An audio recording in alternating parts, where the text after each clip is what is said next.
اقتدار میں آنے سے پہلے پاکستان کو ملائیشیا اور سنگاپور جیسی جدید اور ترقی یافتہ ریاست بنانے کے دعوے دار عمران خان نے اپنی نالائکی اور ہٹ دھرمی کی وجہ سے ملک کو آگے لے جانے کی بجائے تنزلی کی طرف دھکیل دیا ہے، جس کی بنیادی وجہ حکومت کا اہم ترین قومی امور پر ڈائریکشن لیس ہونا ہے، یعنی حکومت کی کوئی سمت نہیں۔ خیال رہے کہ اقتدار میں آنے سے پہلے وزیر اعظم عمران خان ملائیشیا اور سنگاپور کی بے مثال ترقی کی مثالیں دیا کرتے تھے۔ ان کا دعویٰ تھا کہ وہ ان دو ماڈلز کو اپنا کر اپنے ملک کو آگے لے جائیں گے۔ اس دوران کپتان نے 1 کروڑ نوکریاں اور 50 لاکھ گھر دینے کا وعدہ بھی کیا، لیکن عملی طور پر حکومت کی غلط پالیسیوں کی وجہ سے لاکھوں بے روزگار اور بے گھر ہو گئے۔ سوال یہ ہے کہ ان 3 برسوں میں عمران خان اپنے وعدوں پر عمل درآمد کرنے میں کتنے کامیاب ہوئے ہیں؟ اس سوال کا جواب مکمل ناکامی کی صورت میں ملتا ہے۔ تجزیہ کاروں کے خیال میں اس کی بڑی وجہ اہم ترین قومی معاملات پر حکومت کا ڈائریکشن لیس ہونا ہے۔ جب سے تحریک انصاف حکومت بنی ہے، یہی بات سننے کو ملتی ہے کہ ان کی سمت ہی خراب ہے، جبکہ کامیابی کے لیے ڈائریکشن یعنی سمت کا درست ہونا از حد ضروری ہے، ورنہ طویل تر سفر بھی رائے گاں جاتا ہے۔ ناقدین یاد دلاتے ہیں کہ موجودہ حکومت نے اقتدار سنبھالنے سے پہلے کئی بلند و بانگ دعوے اور وعدے کیے تھے، لیکن چونکہ عوام نے کبھی ان کی پرفارمنس نہیں دیکھی تھی، اس لیے کپتان پر یقین کیا اور اس کا ساتھ دیا۔ سوائے سندھ کے وفاق سمیت ملک کے تمام صوبوں میں ان کی حکومت بنی، لیکن اقتدار کے پہلے 100 دن ہی گزرے تھے کہ تجزیہ کاروں نے یہ کہنا شروع کر دیا کہ ان کی تیاری نہیں تھی۔ ان کی پالیسیوں پر ہر جانب سے تنقید شروع ہو گئی اور یہ سلسلہ آج دن تک جاری ہے۔ اب سوال یہ ہے کہ کیا واقعی تحریک انصاف کی حکومت چلانے کی تیاری نہیں تھی؟ سیاسی تجزیہ کار سمجھتے ہیں کہ کسی بھی حکومت کی سمت کا اندازہ اس کے منشور سے لگایا جا سکتا ہے۔ پی ٹی آئی کے منشور میں شامل ایجنڈے سے خوب پتہ چلتا ہے کہ ان کی سمت درست نہیں تھی۔ حکومت نے الیکشن سے پہلے عوام سے 1 کروڑ نوکریاں اور 50 لاکھ گھر بنانے کا وعدہ کیا، جو دنیا کے کسی بھی معاشی ماڈل میں ناممکن سمجھا جاتا تھا۔ ملک کے اکثر معیشت دانوں کے خیال میں ایک ترقی پذیر ملک میں اس بڑے پیمانے پر نوکریاں اور گھر فراہم کرنا ایک ناممکن خواب تصور کیا جاتا ہے۔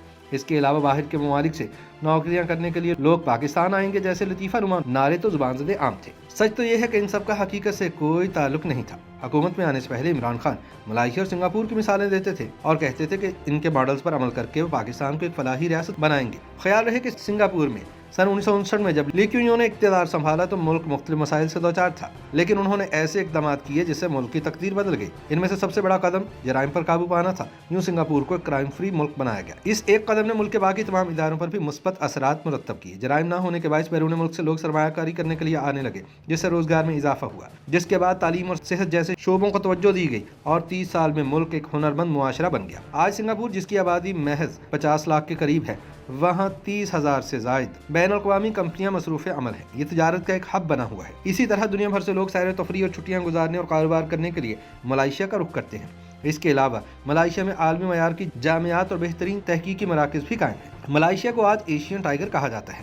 جب جدید ملائیشیا کے بانی ڈاکٹر مہاتیر محمد سے ان کی کامیابی کا راز پوچھا گیا تو انہوں نے جواب دیا کہ جب میں پہلی بار ملائیشیا کا وزیر اعظم بنا تو میں نے سوچا کہ میں اپنے خاندان کو معاشی طور پر مضبوط بناؤں یا ملائیشیا کو، لہٰذا میں نے ملائیشیا کے حق میں فیصلہ دیا اور یہی ہماری ترقی کا راز ہے۔ ناقدین کے مطابق ملائیشیا کی ترقی کا راز یہی ہے، وہ اپنے ملک کو اپنی ذات سے زیادہ اہمیت دیتے ہیں، آئین اور قانون کی حکمرانی پر یقین رکھتے ہیں، میرٹ پر فیصلہ کرتے ہیں۔ کوئی بھی ملک اگر اس طرح کی سمت کا تعین کرے تو کامیابی اس کا مقدر بن جاتی ہے۔ ناقدین کہتے ہیں کہ بدقسمتی سے وزیر اعظم عمران خان نے ان تمام ماڈلز کو پڑھا ضرور ہے، لیکن ان کے اصولوں پر عمل کرنے کے لیے کپتان آج بھی تیار نہیں۔ انہوں نے وزیر اعظم بنتے ہی ابتدائی تقریب میں تمام اپوزیشن رہنماؤں کو جیلوں میں ڈالنے کی قسم کھائی۔ وقت گزرنے کے ساتھ ساتھ اس مشن میں کامیاب بھی ہوئے۔ کپتان نے احتساب کے نام پر صرف مخالفین کو ہراساں کیا اور جیلوں میں ڈالا۔ آئین میں وزیر اعظم کے کردار سے کئی بار انحراف کیا۔ 3 برسوں میں کئی بار ایسے مواقع آئے جن میں اپوزیشن اور حکومت دونوں کی مشاورت ضروری تھی، لیکن وزیر اعظم نے اپنی انا کی وجہ سے آئین کے تقدس کا خیال نہیں کیا۔ لہٰذا ثابت ہوتا ہے کہ تبدیلی کے نعرے پر اقتدار میں لائے جانے والے عمران خان ایک روایتی سیاستدان ثابت ہوئے۔ انہوں نے اپنے اقتدار کو دوام دینے کی خاطر ہر وہ حربہ استعمال کیا جو ماضی کے حکمرانوں کا شیوا تھا۔ قوم کو معاشی، سماجی اور اخلاقی طور پر اوپر اٹھانے کے لیے بڑے فیصلے کرنے پڑتے ہیں، اپنی ذات سے باہر نکلنا پڑتا ہے، لیکن عمران خان کے دور حکومت میں یہ سب ہوتا نظر نہیں آ رہا۔ ایک حالیہ سروے سے پتہ چلا کہ ملک کی 87% آبادی کا خیال ہے کہ ملک غلط سمت میں جا رہا ہے۔ یہ پوری قوم کے لیے لمحہ فکریہ ہے کہ اسے بنے 70 سال سے زائد عرصہ ہو گیا ہے، لیکن اس کی سمت آج بھی درست نہیں۔ YouTube پر گوگلی نیوز دیکھنے کے لیے youtube.com کی سرچ بار میں googly news T V type کریں۔ گوگلی نیوز کے پیج پر سرخ رنگ کے سبسکرپشن والے بٹن پر کلک کرنا نہ بھولیے۔ YouTube پیج پر اپلوڈ ہونے والی ویڈیوز سے باخبر رہنے کے لیے بیل آئیکن پر کلک کیجیے۔ آپ کو ہر نئی ویڈیو کے بارے میں نوٹیفیکیشن موصول ہو جائے گا۔